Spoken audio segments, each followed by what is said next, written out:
CM Jagan Reddy MP Avinash రెడ్డిపై దస్తగిరి భార్య శబానా తీవ్ర స్థాయిలో మండిపడింది. వివేకానంద రెడ్డి కేసులో దస్తగిరిని ఇబ్బందులు పెడుతున్నారని వాపోయింది. 5 కోట్ల డబ్బు ఆశ చూపి తన భర్త జీవితాన్ని నాశనం చేశారని ఆవేదన వ్యక్తం చేసింది. అవినాష్ రెడ్డి తప్పు చేయకపోతే కోర్టులకు ఎందుకు వెళ్తున్నారని ఆరోపించింది. సొంత వారిని చంపిన వారు తమను వదిలిపెడతారనే నమ్మకం లేదని, తన భర్తకు బెయిల్ రాకుండా అడ్డుకుంటున్నారని మండిపడింది దస్తగిరి భార్య. తెలంగాణ పోలీసులతో తమకు భద్రత కల్పించాలని డిమాండ్ చేసింది. కార్యకర్తల దగ్గర నుంచి పార్టీకి సంబంధించిన ప్రతి ఒక్కరూ వైఎస్ఆర్సీపీ దస్తగిరికి శత్రువులై కూర్చున్నారు. ఈ రాక్షస పాలన నుంచి నా భర్తను కాపాడండి, మాకు దిక్కు లేని పరిస్థితిలో మేమున్నాము, మీరే మాకు దిక్కు మాదిరి, ఎవరైనా మాకు ముందుకొచ్చి సాయం చేయండి అని నేను కాళ్ళ వేళ్ళ వేడుకొని నా శక్తికి మించి నేను పోరాడి నా భర్తకి ఈరోజు బెయిల్ తెచ్చుకున్నాను. కానీ నా భర్త ఇంటికి రాని పరిస్థితి. ఎందుకంటే మళ్ళీ పీటీ వారెంట్లు వేసి దాని మీద కూడా మళ్ళీ ఫైట్ చేసి ఇప్పుడు బెయిల్ తెచ్చుకోవాల్సిన పరిస్థితి మాది. మీ తమ్ముడు గారు తప్పు చేయనంత వరకు మీరు మమ్మల్ని ఎందుకు ఇబ్బందులు పెడుతున్నారు? మీ దగ్గర ఉన్నంత డబ్బు కానీ, మీ దగ్గర ఉన్నంత పలుకుబడి కానీ, మీ దగ్గర ఉన్నంత ఏవి కూడా మా దగ్గర లేవు. మేము ఏ దానికి మీకు ఏ కోశాన కూడా మీకు ఢీ తగిలేంత స్థాయి మాది కాదు కదా. మాతో మీకు ఎందుకండి యుద్ధము? మీ సంతోషాలకు మా ఆయన ఎందుకండి బలిపశువులను చేస్తున్నారు? మీరు మా కుటుంబం ఉంది, మా కుటుంబం దెబ్బతింటుంది, మా భార్య మా మనసు నొచ్చుకుంటుంది, నా మీద ఇట్లాంటి తప్పుడు ఆరోపణలు వస్తుంటే అని మీరు బాధపడ్డప్పుడు, తప్పును తప్పు అని మీరే ఒప్పుకోనప్పుడు మరి మా ఆయన ఏమి తప్పు చేయలేదండి. మరి దస్తగిరి ఎక్కడ కిడ్నాప్ చేసినాడు, ఎక్కడ దొంగతనం చేసినాడు, ఎక్కడ ఎవరిని కొట్టినాడు?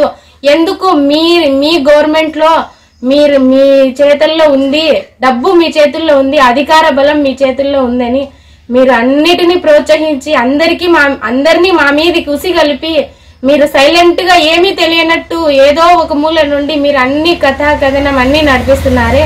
మీకు ఇది తగదని నేను ఒక్కసారి అడుగుతున్నా.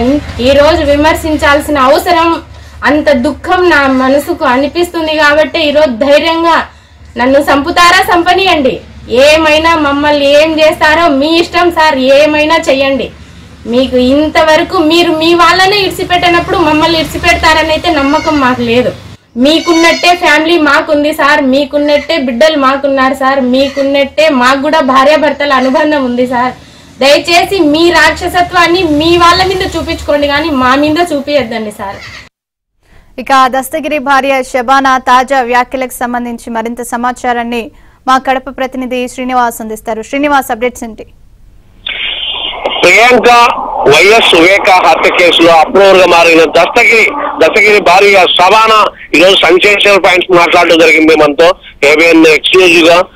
నిన్న హైకోర్టు దస్తగిరి గత 3 నెలలుగా కడప సెంట్రల్ జైల్లో ఉన్న నేపథ్యంలో, అంటే ఒక కిడ్నాప్ కేసులో కడప సెంట్రల్ జైల్లో గత 3 నెలలుగా ఉన్నాడు. ఈ నేపథ్యంలో హైకోర్టు నిన్న బెయిల్ మంజూరు చేసింది. బెయిల్ వచ్చిన నేపథ్యంలో ఆమె మన ఏబిఎన్ తో మాట్లాడడం జరిగింది. అయితే ఈసారి సెన్సేషనల్ పాయింట్స్ మాట్లాడడం జరిగింది ఆమె శబానా. ఎందుకంటే జగన్ లైట్ గా మన ద్వారా సూటిగా అడగడం జరిగింది. మీ తమ్ముడు అవినాష్ రెడ్డి తప్పు చేయకపోతే మమ్మల్ని ఎందుకు వేధిస్తున్నారు, దస్తగిరిని ఎందుకు వేధిస్తున్నారు అని చెప్పి అడగడం జరిగింది. నిజంగా మీరు తప్పు చేశారు కాబట్టి మమ్మల్ని ఎప్పటి నుంచి కూడా బెయిల్ రాకుండా కనీసం 3 నెలలు జైలు పంపించారు, అన్ని అక్రమ కేసులు పెట్టారు, జైలు పంపించారు. జైలుకి వెళ్ళాల్సి బెయిల్ రాకుండా అడ్డుకుంటారు, ప్రతి ఒక్కసారి అడ్డుకుంటారు. ఇప్పుడు కూడా హైకోర్టు బెయిల్ వచ్చినా కూడా ఇంకా రిలీజ్ కూడా మాకు గతి లేదని చెప్పి మాట్లాడడం జరిగింది. అలాగే ఫస్ట్ లో అప్పటి కేసులో 5 కోట్లు ఆశ కల్పించి మా జీవితాలను, దస్తగిరి జీవితాలను నాశనం చేశారు. అతను ఏమాత్రం పట్టించుకోకుండా కేవలం మీ చరిత్ర బయటకు తీశారనే మా మీద కక్ష కట్టి చేశారు. కక్ష కట్టి ఇప్పటికీ ఆ కక్ష తీర్చుకుంటున్నారు. మాకు ప్రాణహాని ఉంది. అలాగే ఏపీలో మాకు సెక్యూరిటీ ఉన్నప్పటికీ ఏపీ పోలీసుల పైన మాకు నమ్మకం లేదు. మీ కేసు, ఈ వివేక హత్య కేసు తెలంగాణకి మార్చారు కాబట్టి తెలంగాణ బదిలీ బదులు తెలంగాణ పోలీసులతో మాకు భద్రత కల్పించండి. ఏపీ పోలీసులు మాత్రం, ఎందుకంటే జగన్ గవర్నమెంట్ కాబట్టి మాకు ఏమాత్రం నమ్మకం లేదు. ఎందుకంటే జగన్ తో పాటు ఆ వైఎస్ కుటుంబ సభ్యులు, వైసీపీ నేతలు మొత్తం మాపై కుట్రతో ఉన్నారు. శత్రువులుగా చూస్తున్నారు మమ్మల్ని పులివెందుల్లో. కాబట్టి ఇక్కడ ఏపీ పోలీసులు కానీ ఈ ప్రభుత్వం కానీ మేము నమ్మము. మాపై కక్షతో ఉన్నారు కాబట్టి తెలంగాణ పోలీసులతో మాకు భద్రత కల్పించండి, అలా భద్రత కల్పించకపోతే మేము పులివెందులో బ్రతకలేము అని చెప్పి సంజయ్ మాట్లాడడం జరిగింది. అలాగే మొత్తం ఇదంతా కూడా మొత్తం మమ్మల్ని కావాలనే టార్గెట్ చేసి వైసీపీ నేతలు మమ్మల్ని బ్రతకలేకుండా చేస్తున్నారు, మాకు ప్రాణహాని ఉంది, తెలంగాణ పోలీసులతో భద్రత కల్పించాలని కోరారు.